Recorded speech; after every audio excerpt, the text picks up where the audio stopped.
Assalamualaikum warahmatullahi wabarakatuh. Bismillah, alhamdulillah. Berjumpa kembali bersama saya, channel Al Husain. Kali ini saya akan membacakan sebuah buku yang ditulis oleh Profesor Dr. Deliar Nour yang berjudul Gerakan Modern Islam di Indonesia pada tahun 1919 sampai 1942. Sebelum memasuki audiobook berikutnya, saya akan membacakan sebuah biografi beliau. Beliau adalah bernama Profesor Dr. Deliar Nour, MA. Lahir 9 Februari 1926 dan wafat 18 Juni 2008. Beliau adalah seorang dosen, pemikir, peneliti, dan politikus asal Indonesia. Ia pernah menjabat sebagai Rektor IKIP Jakarta, pendiri dan ketua umum pertama Partai Umat Islam.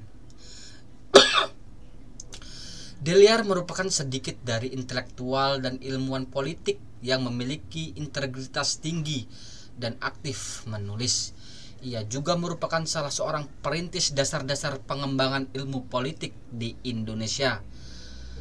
PUI yang didirikannya kini dipimpin oleh Abdullah Amas, seorang mantan Wasekjen PB HMI. Latar belakang beliau, Deliar Nour lahir dari orang tua yang berasal dari Parak Laweh, Pakan Kamih, Tilatang Kamang, Agam, Sumatera Barat. Ia adalah anak kedua dari 3 bersaudara. Ayahnya, Nour bin Yusuf, merupakan kepala penggadaian di kota Medan, Sumatera Utara. Pada mulanya ia diberi nama Muhammad Zubair, namun karena sering sakit-sakitan, namanya diganti menjadi Deliar. Karena hidup berpindah-pindah, maka ia bersekolah di berbagai tempat.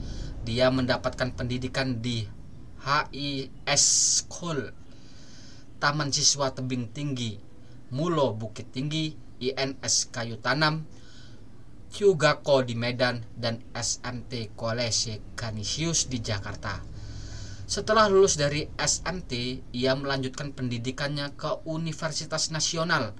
Setelah memperoleh gelar sarjana, ia terus ke Universitas Cornell, Amerika Serikat untuk mengambil gelar master pada tahun 1960 dan doktor 1963. Melalui disertasinya yang berjudul Gerakan Islam Modern di Indonesia 1900 sampai 1942, ia menjadi orang Indonesia pertama yang memperoleh gelar doktor filsafat dalam ilmu politik. Kehidupan Deliar Nour mengawali karir pekerjaan pada tahun 1947. Ia bekerja sebagai penyiar untuk Radio Republik Indonesia dengan tujuan untuk membiayai pendidikannya. Selanjutnya ia bekerja sebagai wartawan koran, Berita Indonesia, dan majalah bulanan Nusantara. Setelah itu Deliar bertugas menjadi staf perwakilan Departemen Perdagangan Republik Indonesia di Singapura. Tahun 1950 ia ditunjuk menjadi Ketua Umum Himpunan Mahasiswa Islam Cabang Jakarta. 3 tahun kemudian ia terpilih sebagai Ketua Umum Pengurus Besar HMI. Dari organisasi inilah kemudian ia berkenalan dengan tokoh-tokoh nasional seperti Hamka, Natsir, dan Muhammad Roem. Tahun 1951 ia bekerja sebagai staf Departemen Luar Negeri. Sepulang dari Amerika Serikat pada tahun 1963, ia menjadi dosen di Universitas Sumatera Utara.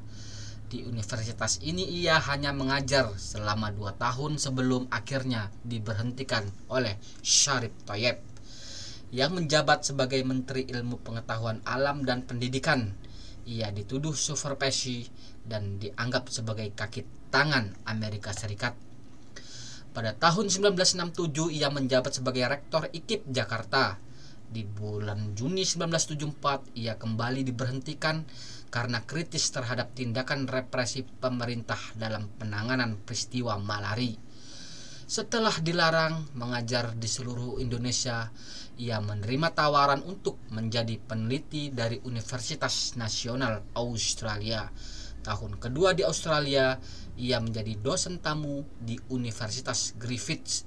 Setelah mengajar selama 5 tahun, ia dan Muhammad Natsir membentuk lembaga Islam untuk penelitian dan pengembangan masyarakat. Pada awal era Orde Baru, ia menjadi staf penasihat Presiden Soeharto. Lalu ia mengundurkan diri karena perbedaan ideologi dengan Soeharto. Bersama dengan Muhammad Hatta, ia mendirikan Partai Demokrasi Islam di Indonesia. Namun partai itu tidak disetujui oleh pemerintah.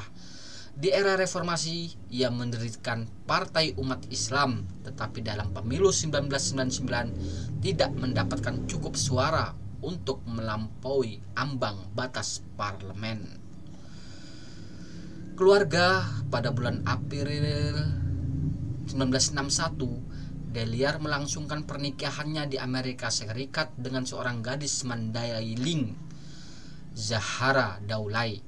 Dari perkawinannya dengan Zahara, ia dikaruniai 2 putra, yaitu Muhammad Dian dan Muhammad bin Deliar Nur. Namun putranya yang kedua meninggal sewaktu kecil. Demikianlah biografi singkat dari Deliar Nur, salah satu penulis buku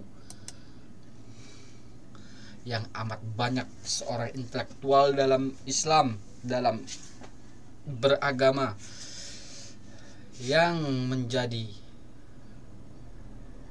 pejuang lewat tulisan-tulisan dan karya-karyanya bagi tokoh-tokoh di zaman ini untuk bangsa kita Indonesia. Video berikutnya saya akan menyampaikan pendahuluan, kata pengantar, serta ucapan-ucapan terima kasih Deliar Nur kepada orang-orang yang membantu beliau dalam penulisan buku bestseller ini. Subhanakallahumma wa bihamdika asyhadu alla ilaha illa anta astaghfiruka wa atubu ilaik. Assalamualaikum warahmatullahi wabarakatuh.